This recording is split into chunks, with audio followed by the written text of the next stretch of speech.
Hello friends, welcome to flourish learning. शिक्षणाने माणूस समृद्ध होतो. चला तर मग आज आपण इयत्ता 10वीचा गणित भाग 1 मधील पाठ 2 वर्ग समीकरणे शिकूयात, समजून घेऊयात आणि समृद्ध होऊयात. आज आपण या पाठातील सराव संच 2.5 पाहणार आहोत. त्यातील प्रश्न 1, खालील रिकाम्या चौकटी भरा. यामध्ये आपल्याला उपप्रश्न 3 दिलेले आहेत. तर आपल्याला काय केलेलं आहे, प्रत्येक ठिकाणी एक रिकामी चौकट दिलेली आहे, तर ते आपल्याला पूर्ण करायची आहे. प्रश्न 1 मध्ये काय केले आपल्याला, तर वर्ग समीकरण दिलेलं आहे आपल्याला. तर वर्ग समीकरण काय आहे, x वर्ग अधिक px अधिक c बरोबर 0. दुसऱ्या बॉक्समध्ये आपल्याला काय दिलेलं आहे, तर b वर्ग वजा 4ac बरोबर 5 आणि b वर्ग वजा 4ac बरोबर ऋण 5. आणि आपल्याला तर मुळांचे स्वरूप लिहा असं सांगितलेलं आहे. तर पहिलं जे आपल्याला इथं हे मिळालेलं आहे, किंमत मिळालेली आहे ती धन 5 आहे. म्हणजेच बी वर्ग वजा 4ac किंमत इथे किती मिळाली आपल्याला, 5 मिळाली. म्हणजे हे जे मूळ आहे ते काय वास्तव असमान संख्या आहेत. डेल्टाची किंमत काय आहे, शून्यापेक्षा मोठी आहे. त्यामुळे काय मिळणार, आपण इथं काय देणार, तर मुळे वास्तव असमान संख्या आहेत. त्याचप्रमाणे इथे बी वर्ग वजा 4ac बरोबर ऋण 5 मिळालं आहे. ऋण 5 म्हणजे शून्यापेक्षा लहान आहे किंमत, म्हणून इथे काय होईल, तर ही मुळे जी आहेत ती काय वास्तव संख्या नाही. हे ऋण 5 आहे म्हणजे शून्यापेक्षा लहान आहे, म्हणून आपण तर काय लिहिलं, मुळे वास्तव संख्या नाहीत. यानंतर दुसरं उदाहरण आहे, मुळांची बेरीज बरोबर ऋण 7. त्यानंतर वर्ग समीकरण लिहायचं आहे आपल्याला आणि मुळांचा गुणाकार बरोबर 5. मुळांची बेरीज आपल्याला तर दिलेली आहे आणि मुळांचा गुणाकार दिलेला आहे आणि त्यावरून आपल्याला ते वर्ग समीकरण तयार करून लिहायचं आहे. मग आता हे वर्ग समीकरण आपण कसं तयार करणार, तर त्यासाठी आपण हे सूत्र इथं लिहून घेतलेलं आहे. काय सूत्र आहे आपलं, तर x वर्ग वजा कंसामध्ये अल्फा अधिक बीटा कंस पूर्ण गुणिले x अधिक अल्फा गुणिले बीटा बरोबर 0. आता किमती इथे ठेवूयात. हे x वर्ग आहे तसंच राहणार, x वर्ग वजा इथे काय होईल, आता अल्फा अधिक बीटा मुळांची बेरीज म्हणजेच काय अल्फा अधिक बीटा आहे ती किती दिले, वजा 7. म्हणून इथं काय करूयात, वजा 7 x अधिक अल्फा गुणिले बीटा म्हणजेच मुळांचा गुणाकार किती आहे, तर 5 आहे, म्हणजे अधिक 5 बरोबर 0. म्हणजे हे समीकरण आपल्याला कसं मिळेल, तर x वर्ग वजा वजा काय होईल, अधिक होईल, अधिक 7x अधिक 5 बरोबर 0. मग हे समीकरण आपण तर लिहूयात. काय आहे समीकरण आपलं, तर x वर्ग अधिक 7x अधिक 5 बरोबर 0. तर हे वर्ग समीकरण आपण काय केलं, तर हे सूत्र लिहून ही किमती त्यामध्ये ठेवून आपण काय केलेलं आहे, पूर्ण केलेलं आहे. काय अवघड आहे का, एकदम सोपं आहे, फक्त तुम्ही ते समजून घ्या. यानंतर पुढील प्रश्न आहे, जर अल्फा आणि बीटा ही खालील समीकरणाची मुळे असतील तर आपल्याला ते एक समीकरण दिलेलं आहे, त्यावरून अल्फा अधिक बीटा आणि अल्फा गुणिले बीटाची आपल्याला ती किंमत काढायची आहे. तर आपल्याला ते समीकरण काय दिलेलं आहे, 2x वर्ग वजा 4x वजा 3 बरोबर 0.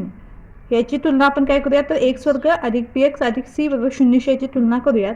म्हणजेच आपल्याला a बरोबर किती मिळेल, तर 2 मिळेल, b बरोबर किती मिळेल, तर वजा 4 मिळेल आणि c बरोबर आपल्याला किती मिळेल, तर वजा 3 मिळेल. आता ह्या किमती इथे मिळालेल्या आहेत आपल्याला. तर अल्फा अधिक बीटा म्हणजेच काय, तर सूत्र आपल्याला पाठ आहे. अल्फा अधिक बीटा म्हणजेच काय, तर वजा b छेद a. मग आपला b किती आहे, तर वजा 4 आहे आणि a किती आहे, 2 आहे बरोबर. इथे काय होईल, तर हे वजा चिन्ह आहे तसं देऊयात बीचं आणि b ची किंमत लिहूयात वजा 4 छेद a ची किंमत किती आहे, 2. म्हणजेच काय होणार, हे वजा वजा अधिक होणार, 4 छेद 2. मग आता 2 ने 4ला भाग जातो, म्हणजेच आपल्याला ते किती किंमत मिळणार, बे के बे बे दुनी 4. म्हणजे अल्फा अधिक बीटा आपल्याला किंमत किती मिळाली, 2 मिळाली. याचप्रमाणे अल्फा गुणिले बीटा याचं सूत्र काय आहे, तर c छेद a आहे. मग c किती आपला इथं, वजा 3 आहे आणि a किती आपला, तर 2 आहे. म्हणजे याची किंमत किती मिळणार आपल्याला, वजा 3 छेद 2. कारण दोन्ही मूळ संख्या आहेत त्यामुळे यांचा काही पुढे भागाकार होणार नाही. म्हणजे अल्फा गुणिले बीटा वजा 3 छेद 2 मिळालं आणि अल्फा अधिक बीटा बरोबर 2 मिळालेलं आहे. हे सुद्धा एकदम सोपं आहे, तुम्हाला बऱ्यापैकी समजलं असेल. जरी तुमच्या काही शंका असतील तर तुम्ही कमेंटमध्ये नक्की विचारा. तर प्रश्न 1 मधले 3 प्रश्न आपले झालेले आहेत. तर प्रश्न 2 काय आहे, तर खालील वर्ग समीकरणांसाठी विवेचकाची किंमत काढा. यामध्ये आपल्याला 3 उपप्रश्न दिलेले आहेत. तर आपल्याला दिलेलं उदाहरण काय आहे, तर x वर्ग अधिक 7x वजा 1 बरोबर 0. तर याची तुलना आपण x वर्ग अधिक px अधिक c बरोबर 0 शी करूया. मग a बरोबर आपल्याला इथे काय होईल, तर x चा सगुण काही नाही, म्हणजे a ची किंमत आपल्याला इथे 1 मिळेल, b बरोबर 7 आणि c बरोबर ऋण 1. आता आपल्याला इथे विवेचकाची किंमत काढायची आहे. म्हणजेच काय, तर b वर्ग वजा 4ac ची आपण ती किंमत काढणार आहोत. b वर्ग वजा 4ac बरोबर. आता इथे काय होईल, या किमती ठेवूयात. बीची किंमत किती आहे 7, म्हणजे 7चा वर्ग वजा 4 गुणिले ए किती 1 गुणिले सी किती आपला ऋण 1 आहे. याचा गुणाकार करूयात. 7चा वर्ग 49. आता हे वजा वजा काय होईल, अधिक होईल. 4 एक्के 4, 4 एक्के 4, म्हणजे 4 आहेत तसे, म्हणजेच 49 अधिक 4 यांची बेरीज करूयात. ही बेरीज किती मिळते आपल्याला, तर 53 मिळते. म्हणजेच बी वर्ग वजा 4ac ची किंमत किती मिळाली आपल्याला, 53. तर विवेचक बरोबर बी वर्ग वजा 4ac बरोबर 53 अशापर्यंत किंमत मिळालेली आहे. यानंतर दुसरं उदाहरण आहे 2y वर्ग वजा 5y अधिक 10 बरोबर 0 ची ay वर्ग अधिक by अधिक c बरोबर 0 शी तुलना करून a बरोबर 2, b बरोबर ऋण 5 आणि c बरोबर 10. तर विवेचक बरोबर b वर्ग वजा 4ac बरोबर याची किंमत काढूयात आपण. तर b किती आपला ऋण 5 आहे. ऋण 5चा वर्ग वजा 4 गुणिले 2 गुणिले 10, 5चा वर्ग 25 वजा 4 दुनी 8, 8 10 80 किंवा 10 दुनी 20, 20 चोक 80. आता 25 वजा 80 तर काय होईल, 80 वजा 25 रेग्युलर वजाबाकी करूयात आणि चिन्ह मोठ्या संख्येचं. तर ही वजाबाकी किती मिळते आपल्याला, 55 मिळते आणि हे चिन्ह मोठ्या संख्येचं म्हणजे ऋण 55. म्हणजेच विवेचकाची किंमत किती मिळाली आपल्याला, तर ऋण 55 मिळालेली आहे. नंतर पुढील उदाहरण आहे वर्गमुळात 2x वर्ग अधिक 4x अधिक 2 वर्गमुळात 2 बरोबर 0 ची x वर्ग अधिक bx अधिक c बरोबर 0 शी तुलना करूयात. आपल्याला तर a किती मिळेल, तर a किती आपला हा वर्गमुळात 2 आहे. b किती आहे, तर 4 आहे. आणि पुन्हा c किती आपल्याला मिळेल, तर 2 वर्गमुळात 2. आता काही वेळेला काय होतं, तर असे वर्गमुळात ज्या वेळेला संख्या दिल्या जातात तर त्यावेळेला थोडंसं मुलांना टेन्शन येते की हे असं गणित म्हणजे हे खूपच अवघड आहे, आपल्याला सोडवता येणार नाही. पण असं काही नाही, तुम्ही ते जर लक्षपूर्वक पाहिलं तर ते खूप म्हणजे खूपच सोपं असतं गणित. फक्त ते वर्गमूळ चिन्ह असल्यामुळे काही वेळेला तुम्ही घाबरता. पण तुम्ही जर 1-2 वेळा जर ते गणित पाहिलं ना तर तुमच्या लक्षात येईल. अशी जी उदाहरणं असतात ती खूपच सोपी असतात. तर आपण त्या विवेचकाची किंमत काढूयात.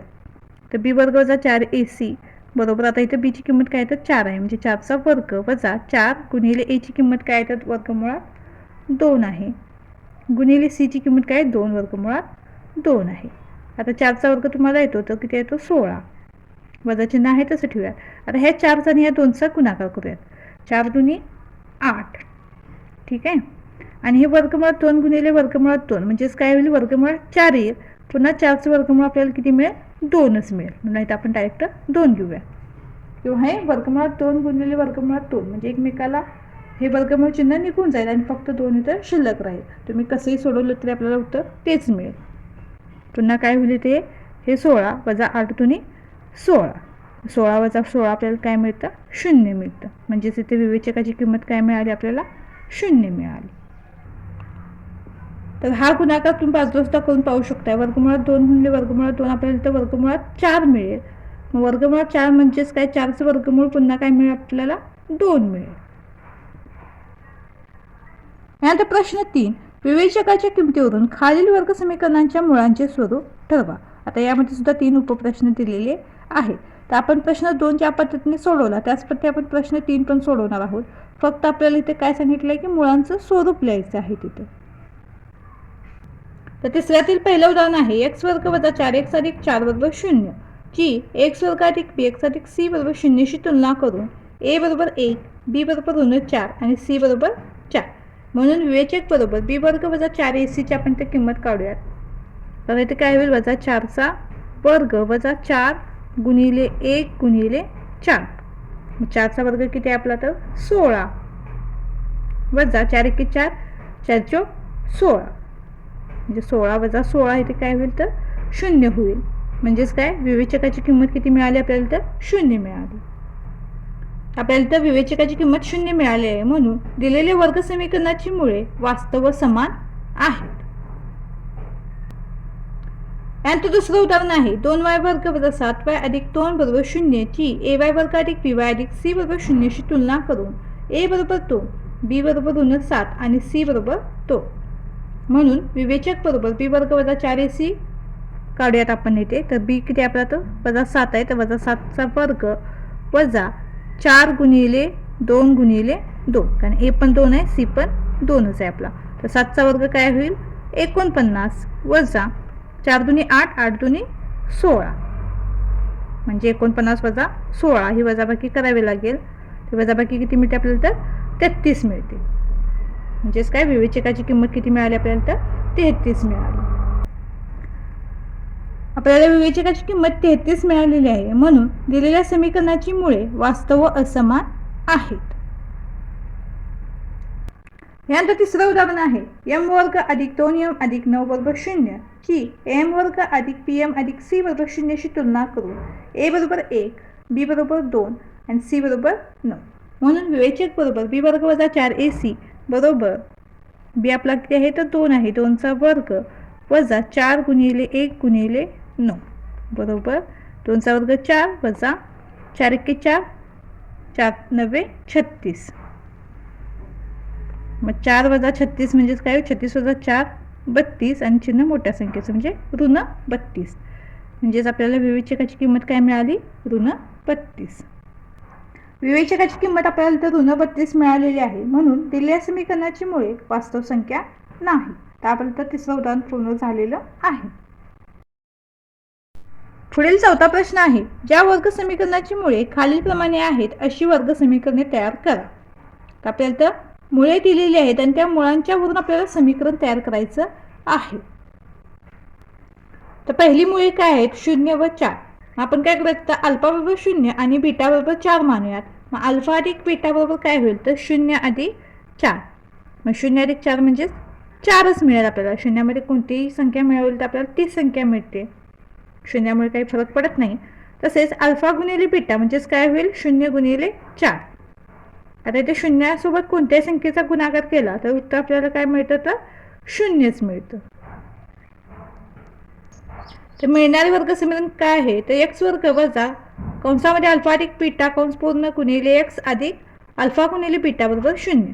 आता आपण काय करूयात हे किमती यामध्ये ठेवूयात. मग x वर्ग आहे तसं राहील वजा अल्फा अधिक बीटा आपल्याला किती मिळालं तर 4 मिळाला, म्हणून 4x अधिक अल्फा गुणिले बीटा आपल्याला 0 मिळाला, म्हणून 0 बरोबर 0. म्हणजे समीकरण आपल्याला काय मिळेल तर x वर्ग वजा 4x बरोबर 0. पुढील उदाहरणात दिलेली मुळे आहेत 3 आणि ऋण 10. तर आपण अल्फा बरोबर 3 आणि बीटा बरोबर ऋण 10 मानूयात. मग अल्फा अधिक बीटा बरोबर काय होईल तर 3 अधिक ऋण 10. म्हणजेच काय होईल इथे तर 3 वजा 10 होईल, अधिक वजा वजा होईल, 3 वजा 10. 3 वजा 10 बरोबर म्हणजेच काय 10 वजा 3 7 आणि चिन्ह मोठ्या संख्येचं म्हणजे ऋण 7. याच पद्धतीने अल्फा गुणिले बीटा म्हणजेच काय होईल 3 गुणिले ऋण 10 होईल. 10 त्रिक 30 आणि चिन्ह ऋण आहे तसं म्हणजे ऋण 30 मिळेल आपल्याला. मिळणारे वर्ग समीकरण बरोबर आपण तर सूत्र लिहून घेतलेलं आहे. त्या सूत्रामध्ये किंमत ती ठेवूयात. x वर्ग आहे तसं राहणार वजा अल्फा अधिक बीटा किती मिळाला आपल्याला ऋण 7. ऋण 7 x अधिक अल्फा गुणिले बीटा किती मिळाला आपल्याला ऋण 30 मिळाला बरोबर 0. मग आता इथे काय होईल हे x वर्ग आहे तसं हे वजा वजा अधिक होईल, अधिक 7x आणि हे अधिक वजा काय होईल वजा होईल, वजा 30 बरोबर 0. म्हणजेच आपल्याला समीकरण काय मिळालं तर x वर्ग अधिक 7x वजा ऋण 30 बरोबर 0. म्हणजे आपल्याला अशी मुळे जरी दिलेली असतील तर त्यावर सुद्धा आपण अशा पद्धतीने समीकरण तयार करू शकतो. फक्त तुम्हाला हे जे सूत्र आहे ते पाठ पाहिजे. पुढील दिलेली मुळे आहेत 1/2 व ऋण 1/2. मग अल्फा बरोबर 1/2 व बीटा बरोबर ऋण 1/2 मानूयात. मग अल्फा अधिक बीटा बरोबर काय होईल तर 1/2 अधिक कंसामध्ये वजा 1/2. म्हणजेच काय होईल 1/2 अधिक वजा वजा होईल 1/2 बरोबर आपल्याला काय मिळेल आता हे 1/2 वजा 1/2 0 मिळेल. त्याचप्रमाणे अल्फा गुणिले बीटा म्हणजेच काय 1/2 गुणिले कंसामध्ये ऋण 1/2 बरोबर आता इथे काय होईल तर अंशाचा अंशस्थानी आणि छेदाचा छेदस्थानी गुणाकार होतो. म्हणजे 1 1 1 आणि 2 गुणिले 2 4 आणि हे ऋण चिन्ह आहे तसे म्हणजे ऋण 1/4 मिळेल. मिळणारे वर्ग समीकरण बरोबर आपण ते सूत्र लिहून घेतलेलं आहे. आता आपण काय करूयात हे x वर्ग वजा अल्फा अधिक बीटा किती मिळाला आपल्याला तर 0. म्हणजे आपण काय करूयात 0x लिहूयात अधिक अल्फा गुणिले बीटा किती मिळाला आपल्याला ऋण 1/4 बरोबर 0. म्हणजेच काय होईल आता इथे एक्स वर्ग हे 0x आपण तर लिहिणार नाही आहोत आणि इथं काय होईल अधिक वजा वजा होईल, वजा 1/4 बरोबर 0. आता ह्यांचा काय करूयात तर तिरकस गुणाकार करूयात. आता छेद काही नाही म्हणजे छेद याचा 1 असतो, म्हणजेच काय होईल आता इथे 4x वर्ग वजा 1 बरोबर 0. तर आपल्याला वर्ग समीकरण काय मिळालं तर 4x वर्ग वजा 1 बरोबर 0. पुढील मुळे आहेत 2 वजा वर्गमुळात 5 आणि 2 अधिक वर्गमुळात 5. म्हणून अल्फा बरोबर 2 वजा वर्गमुळात 5 व बीटा बरोबर 2 अधिक वर्गमुळात 5 आपण मानूयात. मग अल्फा अधिक बीटा बरोबर काय होईल तर 2 वजा वर्गमुळात 5 अधिक 2 अधिक वर्गमुळात 5 बरोबर. आता इथे काय होईल, आता हे वजा वर्गमुळात 5 आणि अधिक वर्गमुळात 5 एकमेकांना निघून जाईल, म्हणजे यांची वजा बाकी होईल, 0 मिळेल आपल्याला. आणि 2 अधिक 2 यांची बेरीज होईल, म्हणजेच किती मिळेल ती 4 मिळेल. लक्षात आलं का इथं काय केलं तर 2 अधिक 2 4 आणि वजा वर्गमुळात 5 अधिक वर्गमुळात 5 म्हणजे एकमेकांची वजा बाकी होईल आणि निघून जातील एकमेकांना, उत्तर 0 मिळेल. मग 4 अधिक 0 लिहायची काही गरज नाही आहे, डायरेक्ट 4 लिहिलं तरी चालेल. त्याच पद्धतीने अल्फा गुणिले बीटा म्हणजेच काय होईल आता इथे तर 2 वजा वर्गमुळात 5 गुणिले 2 अधिक वर्गमुळात 5 म्हणजेच आता इथे काय होईल तर a वजा b आणि a अधिक b अशा पद्धतीने आपल्याला हे मिळालेलं आहे. मग आता इथे काय करूयात आपण तर 2चा वर्ग वजा वर्गमुळात 5चा वर्ग. तर आपण हे का लिहिलं तर a अधिक b गुणिले a वजा b बरोबर a वर्ग वजा b वर्ग, म्हणून 2चा वर्ग वजा वर्गमुळात 5चा वर्ग आपण इथं केलेला आहे. मग 2चा वर्ग काय तर 4 आणि वर्गमुळात 5चा वर्ग म्हणजेच काय होईल हे वर्गमूळ चिन्ह निघून जाईल आणि फक्त 5 राहील. किंवा आपण करू शकता 5चा वर्ग 25, पुन्हा 25चं वर्गमूळ घेतलं तर ते 5च मिळेल. मला 4 वजा 5 ही वजा बाकी काय मिळेल आपल्याला ऋण 1, म्हणजेच अल्फा गुणिले बीटा किती मिळाला आपल्याला ऋण 1 मिळालेला आहे. म्हणून मिळणारे वर्ग समीकरण बरोबर आपण ते सूत्र लिहून घेतलेलं आहे, त्या सूत्रामध्ये किमती ठेवूयात. मग काय होईल आपलं हे एक्स वर्ग आहे तसं वजा अल्फा अधिक बीटा किती मिळाले आपल्याला तर 4x अधिक अल्फा गुणिले बीटा किती मिळालं आपल्याला ऋण 1 बरोबर 0. म्हणजेच काय मिळेल आपल्याला समीकरण इथं तर एक्स वर्ग वजा 4x अधिक वजा 1 बरोबर 0. फक्त आपल्याला त्या अल्फा गुणिले बीटाची किंमत काढताना थोडेसे 2 स्टेप एक्स्ट्रा कराव्या लागलेले आहेत, पण तेही काही सोपे आहेत. तुमच्या लक्षात आलं ही जर सूत्र तुम्हाला पाठ असतील तर तुमच्या पटकन लक्षात येतं, नसेल तरी तुम्ही उदाहरणांचा अशा पद्धतीची उदाहरणे असतात त्यांचा जास्तीत जास्त सराव करा, म्हणजे तुमच्या त्या हाताखालून जाऊन तुम्हाला ते परफेक्ट होऊन जातं. तर जितका तुम्ही सराव कराल तितकं ते तुमच्यासाठी सोपं होईल. तर अशा पद्धतीने आपल्याला समीकरण मिळालेलं आहे. तर एक्स वर्ग वजा 4x वजा 1 बरोबर 0 हे आपलं उत्तर आहे. पुढील प्रश्न आहे एक्स वर्ग वजा 4kx अधिक k अधिक 3 बरोबर 0 या वर्ग समीकरणाच्या मुळांची बेरीज ही त्यांच्या गुणाकाराच्या दुप्पट आहे, तर k ची किंमत काढा. तर ह्या प्रश्नाला इथे स्टार केलेला आहे पहा, म्हणजे हा प्रश्न इम्पॉर्टंट आहे, परीक्षेत विचारला गेलेला आहे. तर तो तुम्ही नीट समजून घ्या, त्याचा जास्तीत जास्त सराव करा. तर एक्स वर्ग वजा 4kx अधिक k अधिक 3 बरोबर 0 ची एक्स वर्ग अधिक bx अधिक c बरोबर 0 शी तुलना करून a बरोबर 1 b बरोबर वजा 4k आणि c बरोबर k अधिक 3 अशा प्रकारे किमती मिळालेल्या आहेत. तर अल्फा आणि बीटा ही दिलेल्या समीकरणाची मुळे आहेत असं आपण तर मानूयात. मग अल्फा अधिक बीटा बरोबर सूत्र काय तर वजा b छेद a आणि अल्फा गुणिले बीटा बरोबर काय तर c छेद a. मग आता दिलेल्या अटीनुसार तर काय आहे तर अल्फा अधिक बीटा बरोबर काय आहे 2 गुणिले अल्फा गुणिले बीटा. आपल्याला उदाहरणात काय म्हटलेलं आहे तर मुळांची बेरीज ही गुणाकाराच्या दुप्पट आहे, म्हणून अल्फा अधिक बीटा बरोबर 2 गुणिले अल्फा गुणिले बीटा. मग आता आपण तर काय करूयात अल्फा अधिक बीटा म्हणजेच काय वजा b छेद a बरोबर इथे काय होईल 2c छेद a. म्हणजेच काय होईल आता इथे आपल्याला समीकरण कसं मिळेल तर वजा b बरोबर 2c, कारण a ला a निघून जाईल. आपण एक किमती इथे ठेवूयात. तर b किती आहे आपला तर वजा 4k, वजा 4k बरोबर 2 गुणिले सी किती आहे आपला तर के अधिक 3. काय करूयात के अधिक 3. वजा वजा काय होईल अधिक होईल म्हणजेच 4k बरोबर याचा गुणाकार करूयात 2k अधिक 3 दुनी 6. मग आता इथे काय करूयात हे 4k हे अधिक 2k ते इकडे काय होईल ऋण 2k होईल बरोबर 6. मग 4 वजा 2 काय मिळेल आपल्याला तर 2k मिळेल बरोबर 6. म्हणजेच k बरोबर काय होईल के बरोबर काय होईल तर 6 भागिले 2 हे 2 गुणिले तिकडे भागिले होईल म्हणून के बरोबर काय मिळेल आपल्याला बेके बे बेत्रिक 6.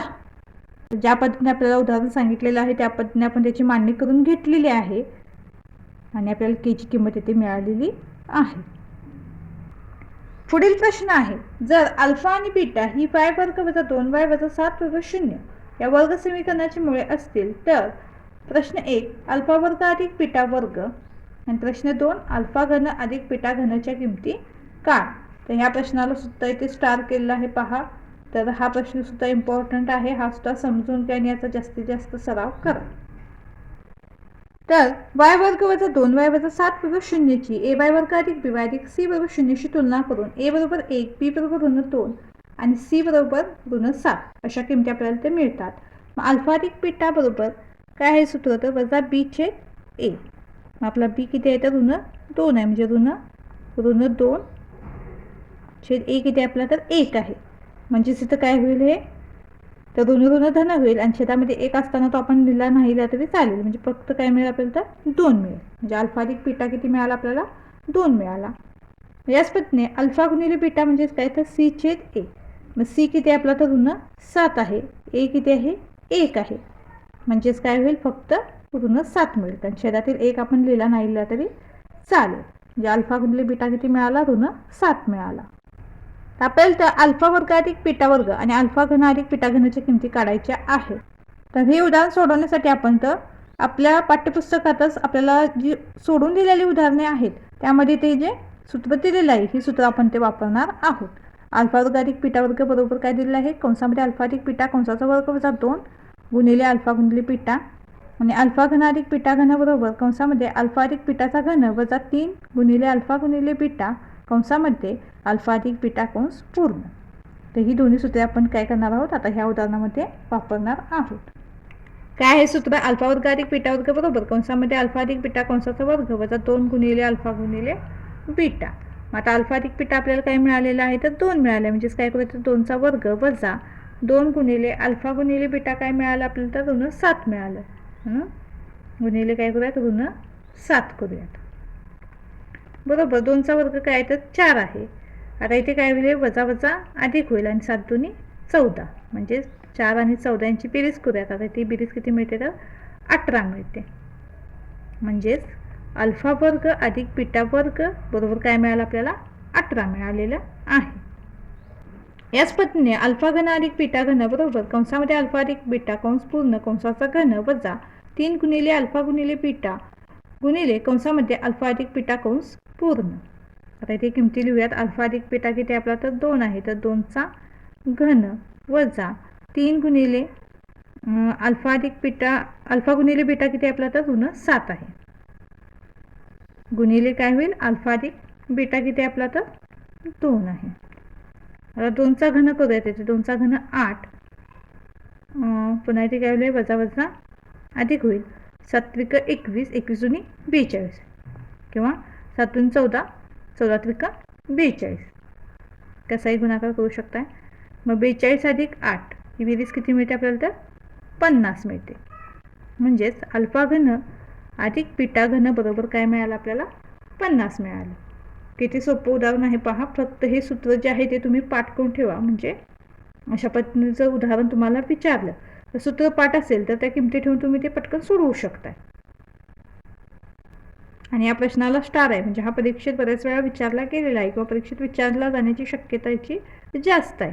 तर तुम्ही हा परफेक्टच करून ठेवा. फक्त हे बघा इथे सूत्र आणि पुढे 1-2 स्टेपमध्ये आपलं हे उदाहरण पूर्ण होतं. पुढील उदाहरण आहे खालील प्रत्येक वर्ग समीकरणाची मुळे वास्तव समान असतील तर के ची किंमत काढा. यामध्ये सुद्धा आपल्याला 2 उदाहरणे दिलेली आहेत.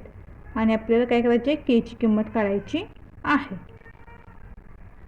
तर पहिलं उदाहरण आहे 3y वर्ग अधिक ky अधिक 12 बरोबर 0ची ay वर्ग अधिक by अधिक c बरोबर 0शी तुलना करून a बरोबर 3 b बरोबर k आणि c बरोबर 12 अशा किमती आपल्याला इथे मिळतात. विवेचक बरोबर b वर्ग वजा 4ac ची आपण किंमत काढून घेऊयात. b किती आपला तर k आहे म्हणून k वर्ग वजा 4 गुणिले a किती आहे तर 3 आणि c किती आपला तर 12 बरोबर काय होईल आता इथे के वर्ग आहे तसं होईल, केचा वर्ग होईल वजा 4 त्रिकम 12 12 गुणिले 12 म्हणजेच 12चा वर्ग 144. आता इथे काय करूयात ह्या दोघांचं वर्गमूळ घेऊयात आपण. के वर्ग मग 144 कशाचा वर्ग आहे तर 12चा वर्ग आहे म्हणून काय होईल इथे 12चा वर्ग. म्हणजेच आपल्याला कसं मिळेल हे तर के अधिक 12 दुसऱ्या कंसामध्ये के वजा 12. तर हे आपण कसं लिहिलं तर ए वर्ग वजा बी वर्ग बरोबर ए अधिक बी गुणिले ए वजा बी. अशा ह्या सूत्राचा उपयोग करून आपण याचे हे सोपं रूप दिलेलं आहे. परंतु आपल्याला उदाहरणात सांगितल्याप्रमाणे मुळे ही वास्तव व समान आहेत. म्हणजे विवेचकाची किंमत किती आहे तर 0 आहे. म्हणून काय होईल आता इथे के अधिक 12 गुणिले दुसऱ्या कंसामध्ये के वजा 12 बरोबर 0. म्हणजेच काय होईल तर के अधिक 12 बरोबर 0 किंवा के वजा 12 बरोबर 0. म्हणजेच आता इथे काय होईल तर केची किंमत काय होईल इथे के बरोबर हे धन 12 आहे ते काय होईल इकडे ऋण 12 होईल आणि इथे काय होईल के बरोबर हे ऋण 12 आहे ते इकडे धन 12 होईल. म्हणजेच आपल्याला केच्या ऋण 12 आणि 12 अशा दोन किमती इथे मिळतील. यानंतर दुसरं उदाहरण के एक्स कंसामध्ये x वजा 2 अधिक 6 बरोबर 0ची ax वर्ग अधिक bx अधिक c बरोबर 0शी तुलना करून a बरोबर k b बरोबर वजा 2k आणि c बरोबर 6. तर हा जो आहे आपण त्याचा कंसाचा गुणाकार केला तर kx गुणिले x kx वर्ग वजा 2kx अशा प्रकारे आपल्याला गुणाकार मिळतो. म्हणून आपल्याला तर बीची किंमत काय मिळालेली आहे वजा 2k मिळालेली आहे. म्हणून विवेचक बरोबर बी वर्ग वजा 4ac बरोबर काय होईल इथे तर वजा 2kचा वर्ग वजा 4 गुणिले k गुणिले 6. म्हणजेच काय होईल आता इथे 4k वर्ग वजा 24k.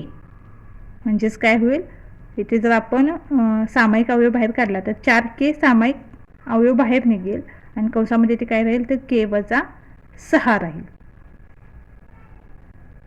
परंतु उदाहरणात दिलेल्या माहितीनुसार मुळे वास्तव समान आहेत म्हणून विवेचक बरोबर 0. म्हणून आता इथे काय होईल तर 4k कंसामध्ये k वजा 6 बरोबर 0. तर हे 4 इकडे गुणिले त्याला इकडे जर भागिले गेलं तर काय होईल 0 भागिले 4 म्हणजे 0च मिळेल. म्हणजे आपल्याला तर कसं मिळेल समीकरण k कंसामध्ये k वजा 6 बरोबर 0. म्हणजेच काय होईल तर k बरोबर 0 किंवा k वजा 6 बरोबर 0. म्हणजेच k बरोबर काय मिळेल ते तर 6 मिळेल आपल्याला कारण ऋण 6 इकडे काय होईल धन 6 होईल. परंतु k बरोबर जर 0 घेतलं तर वर्गीय पदाचा सहगुणक 0 होतो. कारण ते k आपला काय kx म्हणजे तर k ची किंमत जर आपण 0 घेतली तर 0 गुणिले x 0च मिळणार. माझे सुरुवातीचं चल पदात प्लस 0 मिळतं. वर्गीय पदाचा सहगुणक 0 होतो म्हणजे ते वर्ग समीकरण पूर्ण होणार नाही. म्हणून k is not equal to 0. k हा 0 असू शकत नाही. म्हणून k बरोबर काय आहे तर 6 आहे. तर k ची किंमत आपल्याला काय मिळाली 6 मिळालेली आहे. तर अशाप्रकारे आपले हे उदाहरण सुद्धा पूर्ण झालेलं आहे आणि आपला सराव संच सुद्धा पूर्ण झालेला आहे. व्हिडिओ आवडल्यास चॅनलला लाईक शेअर सबस्क्राईब नक्की करा आणि हो कमेंटसुद्धा नक्की करा. धन्यवाद.